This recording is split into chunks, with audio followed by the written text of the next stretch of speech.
Good to have you back with us. You're just in time for Kenya's Choice 2022 right here on Citizen TV. A lot is going on even during the break.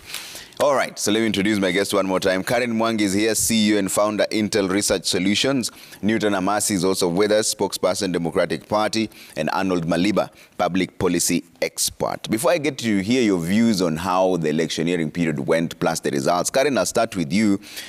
Your company is the only one that almost got this spot on based on what IBC's numbers were. And your numbers were very different from all the other pollsters. What made it so different?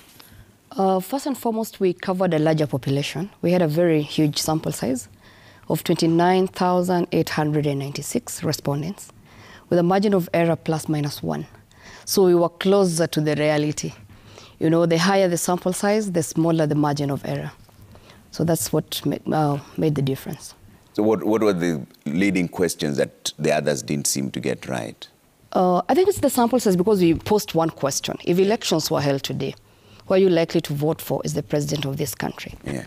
And you see, I think the difference here is just the sample size. If you cover 3,000 people, you're with a margin of error more than 4, really. So you'll get it all wrong. But when you cover a larger sample size, you'll reach a larger population where, and also, I think also methodology, because this time around we used a very different methodology. We used a face-to-face methodology or a call center where you call a respondent and they give you your views. But this time we use a text-based technology, where we only sent a questionnaire to respondents, whereby they can answer questions at their own convenience, you see, but within the time frame of that given study. So going forward, what would be your advice to pollsters? Are you supposed to change your sample size and the people you actually ask the questions? Because there are those who say that if you ask the same breed and the same team that you asked a few moments ago, then it spoils the scientific analogy. You've worked in other poll stations also before.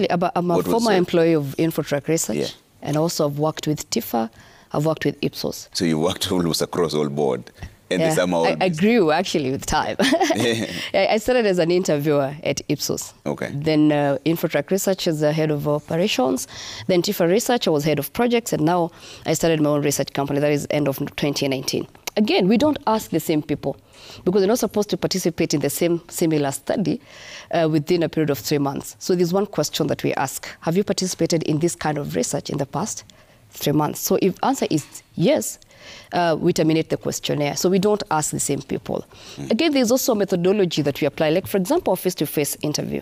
I cannot ask him, then I ask you, and I ask, you know, because at the end of the day, the people who normally live together, they think, or rather they have the similar kind of ideas. So we usually have a skipping routine.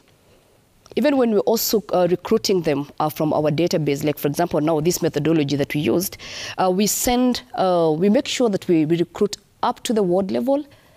Yeah, that's the smallest unit that we can cover when it comes to research.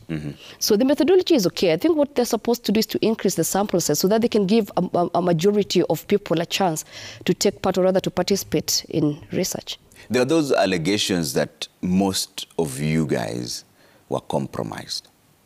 Which are most of those guys? Because me, when I look at my study, actually, all the studies that the national opinion poll that we've been doing, when you look at actually the slides, I believe you have the report. It is very accurate and very consistent.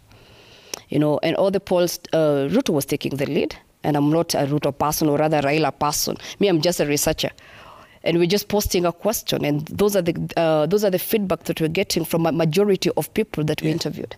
But these allegations of being compromised, have you ever experienced that? Because it was something that was all happening. Those time I was accused, because now my polls are all predicting that Ruto is ahead as compared to other research firms where Azimio was taking the lead.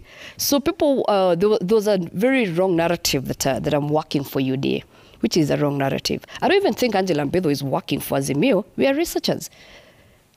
We're all researchers, and we are supposed to go to the ground, get the information, and project it to the public as it is without being compromised. All right. Yeah.